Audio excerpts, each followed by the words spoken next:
దేవతల రాజధాని నమూనాతో ఏపీ రాజధాని అమరావతి నిర్మితమవుతోందని సీఎం చంద్రబాబు తెలిపారు.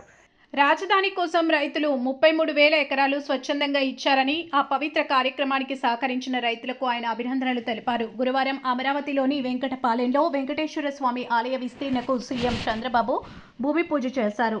ఈ 260 కోట్లతో 2 దశల్లో చేపట్టనున్న ఈ పనుల్లో భాగంగా ఆలయ ప్రాకారం, మహారాజ గోపురం, ఆంజనేయ స్వామి ఆలయాల నిర్మాణం, మాడవీధులు, అన్నదాన కాంప్లెక్స్ల నిర్మాణాలకు ఆయన శంకుస్థాపన చేశారు.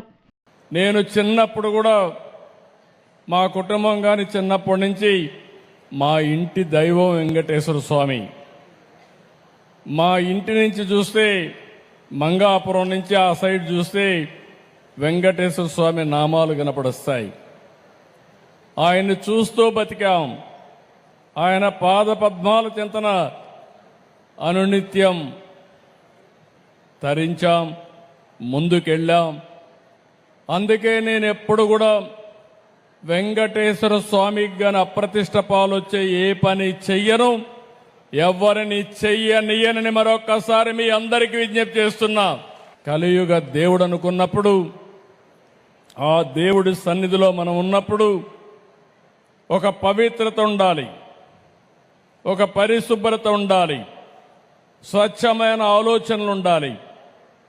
అప్పుడే దేవుడికి నిజమైనటువంటి భక్తితో మనం పనిచేసే పరిస్థితి వస్తుందని చెప్పి కూడా నేను మీకు తెలియజేస్తున్నా. అందుకే మీరందరూ ఒక్కసారి ఆలోచిస్తే, నేను ఎప్పుడు పోయినా వెంకటేశ్వర స్వామి దగ్గరికి పోతే ఎప్పుడు కూడా క్యూలోనే పోతాను. ఇప్పుడు కూడా నేను ముఖ్యమంత్రిగా అక్కడ వెళ్ళను, ఒక భక్తుడిగా వెళతాను, ఒక భక్తి భావంతో వెళ్తాను. వెళ్ళినప్పుడు అక్కడ సామాన్య భక్తుడిగానే ఉండాలి తప్ప ఒక ముఖ్యమంత్రిగా పెత్తందారిగానో లేకుంటే హోదాతో ఉండడం కరెక్ట్ కాదనేది నా భావన. నేను వెంకటేశ్వర స్వామిని చూశాను. కొంతమంది తప్పులు చేస్తారు. తప్పులు చేస్తే చాలాసార్లు చెప్పేవాళ్ళు.